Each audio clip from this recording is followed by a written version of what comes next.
this section is all about factoring polynomials. Now, we've already spent a lot of time factoring quadratics, but quadratics are only polynomials that are degree 2. So now we're going to expand this to all polynomials of other degrees. And so a lot of those strategies are going to be the same here.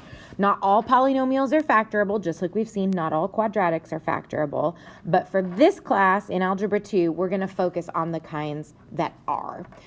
So the first strategy is a greatest common factor, and this is not new. We've done this before. So remember that anytime you're trying to factor, looking for a GCF is always your first step. A GCF, greatest common factor, is a term that can be divided evenly out of all of a polynomial's terms. So let's consider 3x to the third minus 12x to the second minus 15x. So the first thing we want to do is look at all of the coefficients. So 3, negative 12, negative 15. So I want to look at those and think, what is a numeric value that I could divide out of all three of those? If there is one, and there is, we could divide all of them by 3.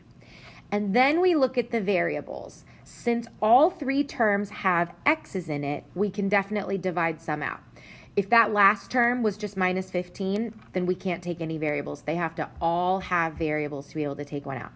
We choose the least power out of all of the options. So we have x to the third, x to the second, and x. And so the least power is x to the first. So the GCF is 3x. And then what we do to write it in its factored form, 3x is our first factor because that's what we're dividing out. And essentially what we're going to do is take that GCF, and we do this step in our head, but you can certainly write it down if it's helpful to you. We're going to divide each of those terms by 3x. Remember that when you divide powers, we subtract exponents. So 3 divided by 3 is 1, and x to the third divided by x to the first is x to the second. Negative 12 divided by 3 is negative 4. X squared divided by x is x. And then we get minus 5, and the x's divide out. Okay? So 3x would be our GCF. Now, to finish this, there would be some more steps. We're going to talk about those in just a moment. Now, a very important rule to keep in mind. This is always going to be true. If the leading coefficient of your polynomial is negative, then your GCF must be negative. We never want a factor to start with a negative term. So what we don't want is something like negative x minus 3 times x plus 4. Okay? This is bad. We don't want a factor to start with a negative. So if we get something like that, that means we should have divided out a negative 1 at the beginning. Okay? And then when we factor out a GCF, the remaining factor is very likely also going to be factorable. And so we want to check and see if we can factor anything else further. And this is called factoring completely. And that's always our goal, is to factor completely. So let's look at a couple of examples, and I'll leave a couple for you to try yourself. So number 1, we want to always first check for a greatest common factor. And I can see that they both have y's, and 3 and 48 can both be divided by 3. So I'm going to divide out 3, and then the choices of my y's are y to the 5th or y to the 3rd. The smallest is y to the 3rd, so that gives me y squared minus 16.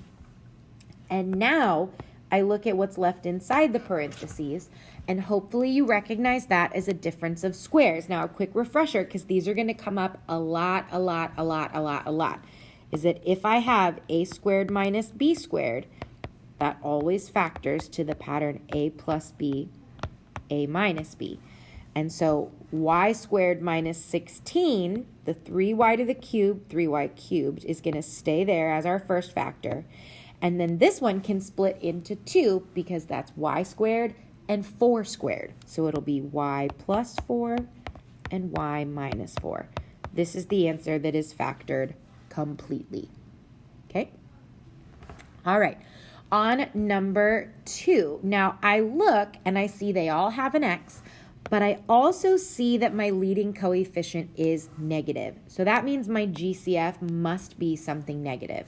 So since I can divide them all by x, negative x is going to be my GCF. Now remember, when we divide by negative x, that's going to flip all of the signs. So negative x cubed divided by negative x will be positive x squared. Positive 7x squared divided by negative x will be negative 7x to the first. And then we will get plus 10. And now again, we look in here. And this one has 3 terms, but it is special because a is equal to 1. So if it's factorable, we should be able to do it pretty quickly. Does anything multiply to 10? Remember, 10 is first times last. And add to negative 7? The answer is yes. I get negative 2 and negative 5. Since a is equal to 1, that means we can jump straight to our factors. So we get x minus 2, x minus 5, and don't forget the negative x at the beginning. And those are our 2 answers. All right, pause your video and try number 3 and number 4 on your own. I'll be back in about 3 seconds with the answers. All right, number 3 is a good example of where the factor that we get after we take out the GCF ends up being not factorable. So that just means we're done. We did factor it because we got a GCF. We just can't factor it any further than that. So that is the completely factored form. And then on number 5, we could factor out a 5x squared, and that did leave us with a factorable quadratic. And that is where we get our answers. So that is the idea of factoring completely by checking first for a GCF.